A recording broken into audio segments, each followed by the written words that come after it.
What's up, spectators? Welcome back to another episode of Phoenix Wright Ace Attorney Dual Destinies. We are currently still in the middle of our testimony with Mr. Ted Donate. If you get it, Ted Donate to detonate. What the hell's wrong with me? Okay, so let's go ahead and get into the testimony. Don't really remember what was going on. That's alright. I admit I was the first one on the scene after the explosion, but there was no bloody writing there at the time. Anyway, there's no way Detective Army could have written it. She had struck her head on rubble and died near the courtroom entrance. She was too far away from where the bloody message was found. The victim's body and the writing are several yards away from each other. There's no way she could reach. Quite the conundrum. So that means something is off somewhere. There must be a contradiction. Maybe the body was moved? But that doesn't explain how blood got onto the rubble. What if that was done by the real culprit after the fact? If that's the case, then something about that might contradict the evidence we have. Okay, hold on. Before we start pressing statements like a madman, I want to see what evidence we have first. Wait, which ones? I guess I'll just go with the present button to get the court record. Okay, let's see. Okay. Right. Very good. Alright, not gonna help. Right. Yes. Oh my, yes. Oh goodness gracious, yes. Look at all this evidence. Everywhere there's evidence. Alright. Let's go ahead and start pressing like crazy. Let's see. First one on the scene after the explosion. Hold it! Why were you the first person on the scene? To secure the area. It is regulation for a bomb disposal specialist to enter first. That's what she said. Woo-hoo! In other words, you had the opportunity to alter the bloody writing then, didn't you? Well... Mr. Wright, please don't interrupt. Mr. Donate is about to give testimony that will show just how wrong your reasoning is. Darn. I think he was just about to say something interesting, too. When I went in and saw the aftermath, well, it was quite the disaster. But there was no bloody writing there at the time. Hold it! You were able to tell this even with those goggles on? With these goggles, there's no way I could have missed something like that. I can see quite well with them. In fact, I can see every hair on your spiky head. Oh, you have a few grays, Mr. Wright. I mean, he's what, 34? What? Poor Mr. Wright. You're always working so hard keeping our office together. Wait a minute. I don't have any gray hairs. Just kidding. Objection. Oh, this guy, so funny. I object to the witness's attempt to prematurely give me gray hair. Mr. Donate, this court frowns upon untoward comments on a person's hair, or lack thereof. I'm sensing a great sorrow coming from the judge. My apologies, Your Honor. May I please continue my testimony? No, you insulting bastard. Anyway, there is no way Detective Army could have written it. Hold it! If she didn't write it, then who do you propose did? Mr. Justice, of course. Just before dying, he wrote the name of his attacker, Juniper Woods. A final message from your poor subordinate. Poor Mr. Justice. I'm starting to get all misty-eyed. Apollo's not dead, idiots. Where's that whip coming from? It's Francisca sneaking around the corner? So how could you be so sure it wasn't Detective Army who wrote the message? It is very simple. She had struck her head on rubble and died near the courtroom entrance. Hold it! Do you imagine she was thrown back by the force of the blast? A bomb can inflict damage not only from the explosion itself, but also substantial secondary damage from the blast wind. Detective Arm unfortunately hit her head on some rubble. It's stated in her autopsy report as well. Cause of death, trauma to back of the head. The autopsy report. I better take another look at that. But wait! We skimmed the autopsy report, and it said from a flat surface, not from something as rigid or rugged as rubble. Hold on a minute, we're almost there. Now do you see, Detective Arm could not have written that message. The reason for that being... Is this the last statement? Probably. She was too far away from where the bloody message was found. Let's go ahead and press it anyways. Isn't it possible she could have crawled to the area of the bloody message? If that were true, then how did she return to the spot near the entrance? Maybe she crawled back after writing it. Yeah, you take apart your GameCube. Hey, did this guy just humph me? Oh, no one humps me. Would you like to get down on the floor and give us a demonstration of your theory? No, thank you. You totally should. It would be amazing. The victim's body and the writing are several yards away from each other. There's no way she could reach. Quite the conundrum. So that means something is off somewhere. There must be a contradiction. Ah, maybe the body was moved. But that doesn't explain how blood got onto the rubble. What if... Oh, shoot. Oh, we already read that before anyways. Okay, let's go back to that statement where he was all talking about the autopsy report. Which one was that? It was, this one? Yeah, okay. So, where's that autopsy report? Yep, impact with a flat object. Present! Objection! You're a terrible liar, Mr. Tonate.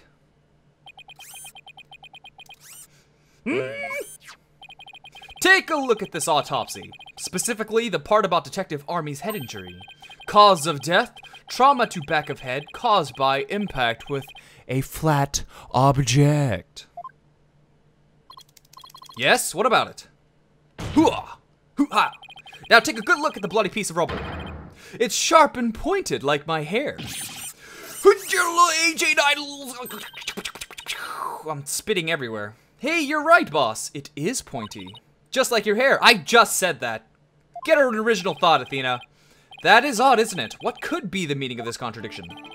I believe it means the victim did not hit her head on the piece of rubble. Oh, I love this song. I know in the video it's probably low volume, but...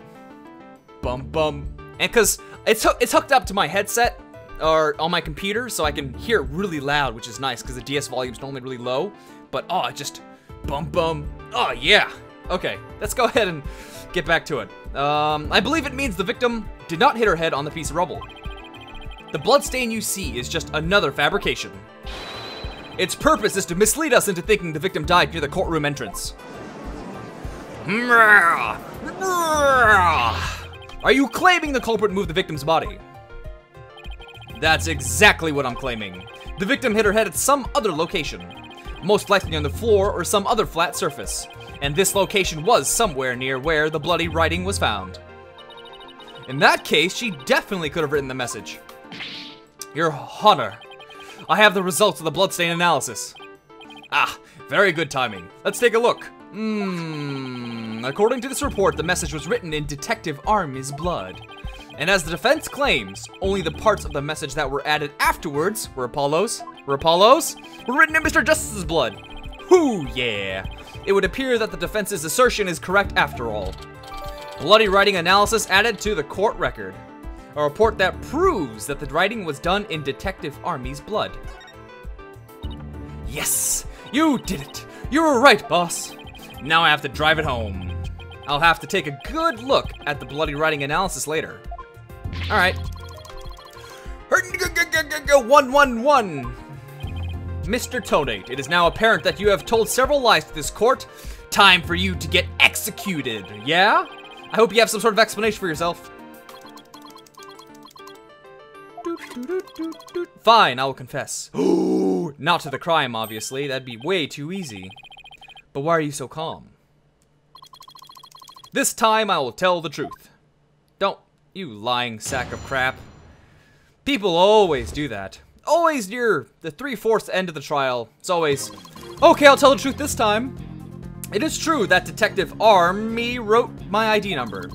She very plainly wrote L10015R. I was shocked. But I did not detonate the bomb. Detective Army must have mistaken me for the real bomber. Not wanting to be accused, I moved the body and covered the writing. My bad. My B-dog. I see. So it is your assertion that you merely moved the body, is that it? That is correct. I did not kill Detective Army. You know how suspicious you sound moving a corpse? Oh my god. That's this one thing. This damn judge has been a judge for like, who knows, 40 years or something. Ugh. He does seem to be immortal though, I mean. He looks good for being... He looks the same as he did in the first game. Oh well, if that's all he did then, wait a minute. That in and of itself is a criminal act. Glad to see you're not a complete idiot who deserves to be disbarred, Your Honor. Very well then, your cross-examination please, Mr. Wright. Ah. Good. Before we get into that, let's look at the court record. Let's see, where's that new piece of evidence? There it is. Let's see. Alright, give me the details. Where is the A button? There it is. Okay, woods. And that little bit at the right that's supposed to be... Oh! That missing piece. That would be, I think it'd be like the R letter in his ID. It's missing, which means that could have been the bloody rubble. Oh. Okay, wait, hold on. What's over here? DNA analysis definitely proves the blood of the writing to be that of the victim, Cantice Arm, age 27. However, the lines that were added later were found to be written in the blood of Apollo Justice, age 23. We already knew that. Okay. Don't need to look at the profiles. Let's go ahead and start pressing. Boom. It is true that Detective Army wrote my ID number. Hold it! So you admit that you actually did see the bloody writing that Detective Army left.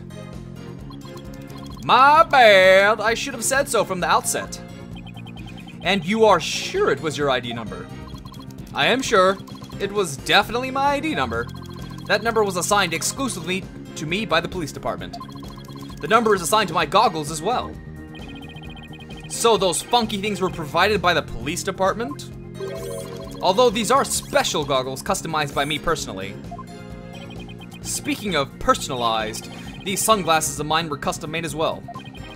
They were specially created to be particularly dark and shiny. They look stupid. You look stupid. Speaking of special, my gavel is made of mahogany and was custom made as well. Rich mahogany. Many leather-bound books. It was specially created to make a particularly loud and resounding sound. You know, it'd be amazing. They should have a DLC where you can turn his gavel into one of those red squishy hammers that make the squeak squeak sound. You know what I'm talking about? You know what I'm talking about. Probably not. I don't think they're really big here in the US. I don't really see them too often. They're huge back home though. Wish I had something to brag about. Be all of that as it may, I just made... Well, I just want to reconfirm you saw the bloody writing clearly. And that it was your ID number. That is correct. My ID number was written in blood on the floor. Good man. Let's see, she very plainly wrote L110 blah blah blah blah blah. I was shocked. L10015R. And it was written after the bomb went off in the courtroom? Correct. I didn't know why she would write it, so that sent me into a panic. Sounds like you were in quite a tizzy. If I were in his shoes, I guess it would have psyched me out too. I can't imagine coming across the message Sykes written in blood. If I saw gasp in pain written in blood, it'd certainly make me gasp. Rest assured, Mr. Tonate, I understand how you must have felt. And so you discovered your ID number written in blood at the scene, and? That is right. I saw it with my own eyeballs. It was very clearly said L10015R. Okay, man, these... Whew! Pressing these are getting long, but I did not detonate the bomb. Alright, press it. Didn't you? The victim may have had special knowledge of who the bomber was. I have no idea what thoughts Detective R may have had inside her head. It's not like I ever dismantled her mind to check. Too bad he didn't get a degree in analytical psychology. We're mind readers. Mr. Wright, if you have suspicions about the witness, let's see your proof. Evidence is everything in a court of law. Even school children know that. I thought the whole point of the fourth game, when they implemented a jury system, was so we can have a jury to decide. I'm guessing that's still the case, but I don't know. We'll see. This is still the first trial, so we got lots more to go. How many years have you been a defense attorney now? Cut me some slack, man. Don't feel bad, boss. You just got your attorney's badge back after all. In that sense, you're still more of a beginner than I am. Oh, you did not just say that. Not a licensed psychologist? Oh shoot, I just totally skipped the first half. Whoops. Mr. Toadknight, please continue with your testimony. With pleasure. My ID number was left at the scene, but... Detective R must have mistaken me for the real bomber. Hold it! What? Why would she do that? By mistaken, do you mean you had nothing to do with the explosion? That is correct. That is why I was so shocked when I saw my ID number. The victim may have suspected Mr. Toadknight for no reason other than the fact that, as the bomb specialist, he was in charge of the bomb. In other words, a false accusation. It's vocational discrimination, I say. I do not support discrimination of any kind. Well spoken, Your Honor. If the victim had been found to be killed with a gavel, Mr. Blue Suit over there probably would have pinned the crime on you. I would have? He would? Well, that just wouldn't do. Mr. Wright, if you dare to try to pin anything on me, I will find you in contempt of court. That's why we got bum rap Rhiney. We don't want to put bum raps on Rhineys. But I've never even tried to harm a hair on, a strand on your beard, Your Honor. Well said, Mr. Payne. Because I am so closely associated with bombs, I was afraid I would be prosecuted if anyone saw the bloody writing. Tampering with evidence. It's messed up, man. Actually, wasn't it Phoenix Wright in the second game, in the first trial with Mia Fey?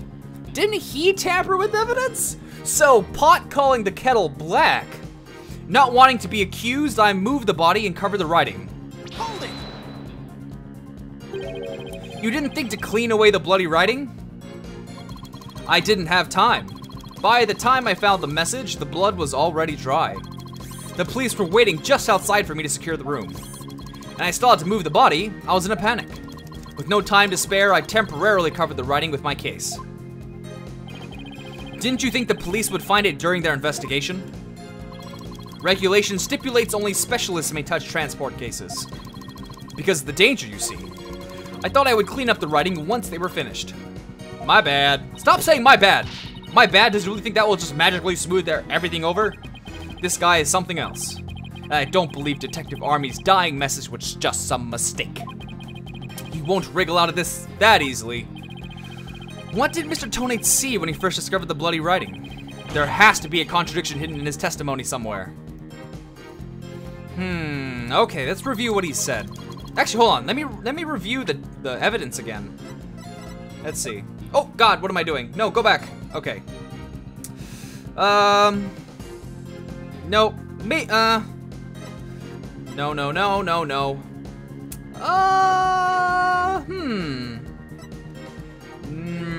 What am I gonna use? What am I gonna do?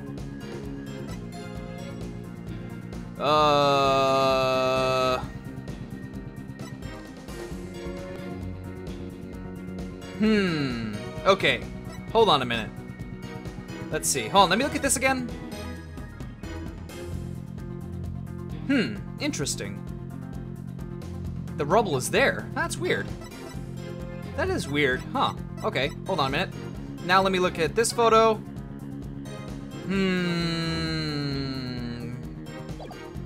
That is not gonna be easy. Okay. No, don't need that.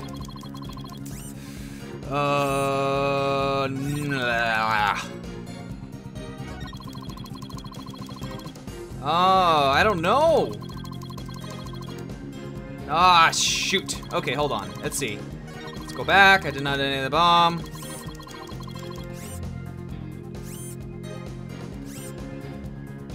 Wait. Hold on a minute. Wait. No. See? The R. Okay, see? If it was Woods, it's L10015. The R was missing, so it was not plainly L10015R. So, therefore, yeah, it's not obvious. Can I present either of these? I don't know. Objection! I just want to make doubly sure that L10015R is really what you saw written in blood. Yes, it is very clearly said L10015R. But that's odd, because that's not what I see. Objection! What on earth are you babbling on about now?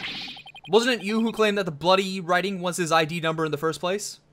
Ooh, it's been over 20 minutes, so I should end this video here. So unfortunately, you'll have to stay tuned tomorrow for the next episode. Sorry, and bye-bye! Fun fact, Adam is actually harvested from sea slugs. And they're put into the little sister's stomachs. And it generates far more Adam than it would normally on its own. Which is pretty disgusting. Oh, I kind of want to listen. Why are you running? Is it because I'm running? It's because I'm running, isn't it? Shoot. I didn't realize. Art, science, to industry.